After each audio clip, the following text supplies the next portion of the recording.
Before we start today's review, I have some good news. My debut book that I've been talking about for a couple of months now is coming soon. Right here is the book cover. At first glance, what are your thoughts for this or about this book cover? What are your thoughts? Take a good look. What are your thoughts? You all have to stay tuned for updates on when the book is going to be available for its pre-order, so that you all can book prior to the official launch dates, which also will be made announced very, very soon. And with that, let's get into the review.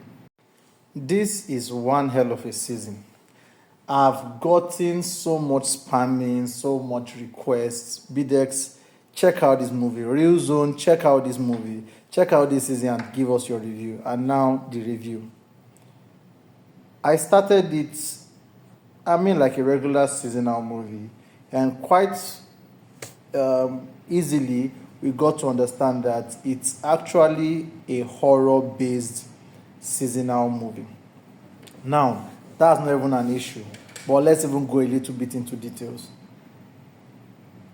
We have some monsters that come out at night. Now, this is the crazy part for me. These monsters, they are so chilled. Jeez.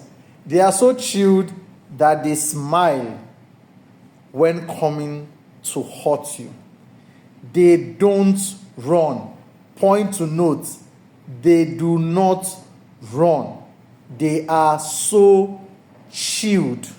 They don't even run. Remember that. They don't run.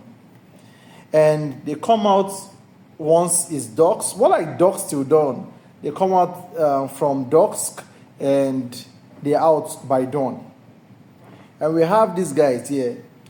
There are very sinister and very iconic moments that I remembered in this movie that just made me laugh.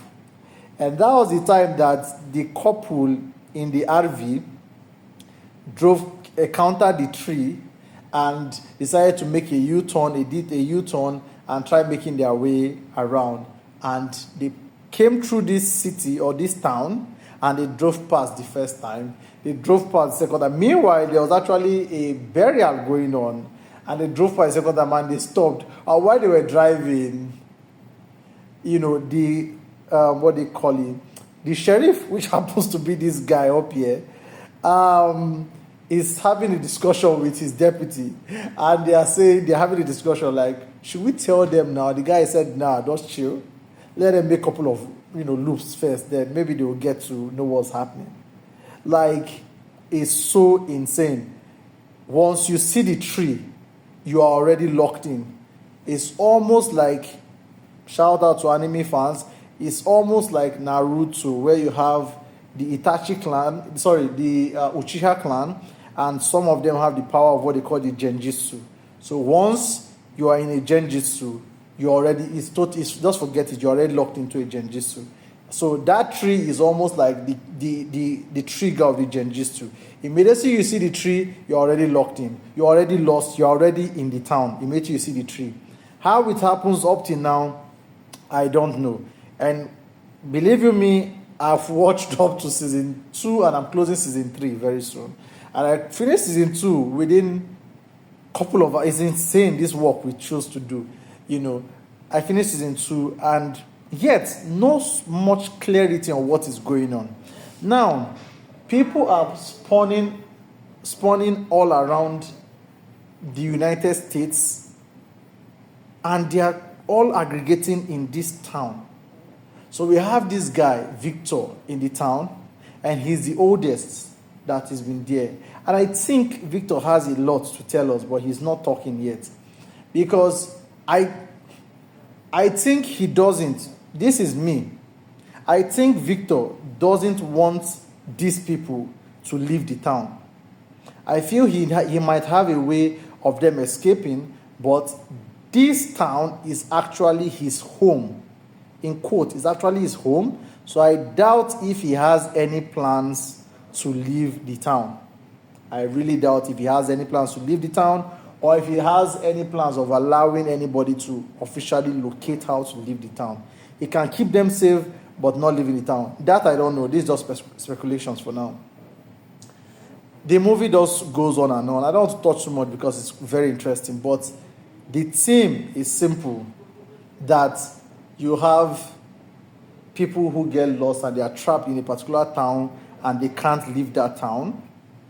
And by night or by dusk, you have a ton of monsters that come up and try to hurt them.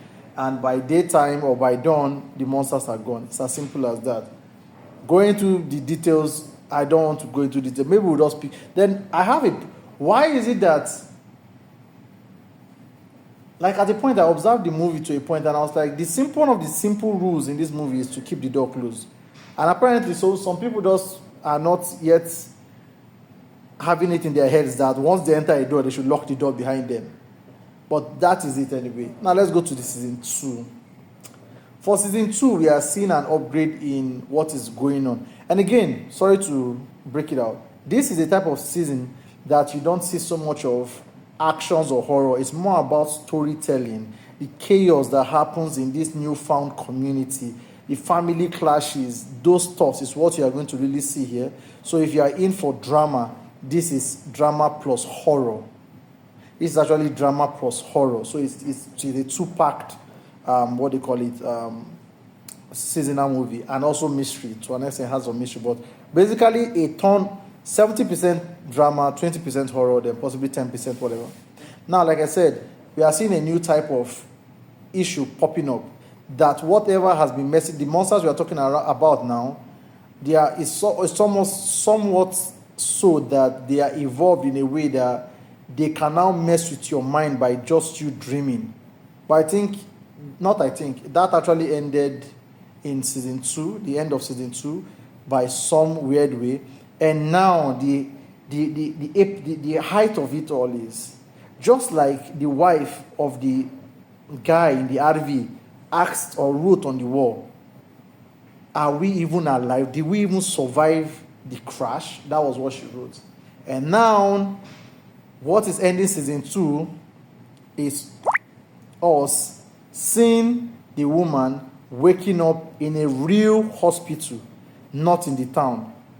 I don't know whether she is in her head or she is in a real space or real time, but she's actually waking up in a real hospital. Oh my goodness. I can't, I'm still trying to come up with possible explanations to this, but season 3 has it all covered up and we are going to do that. I'm also going to do a review for season 3.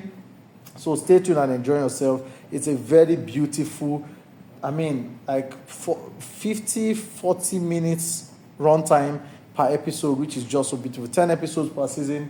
Very, very beautiful to watch. Highly recommend it. Maybe not for children, maybe below 18, but it's not really scary the way you think it is.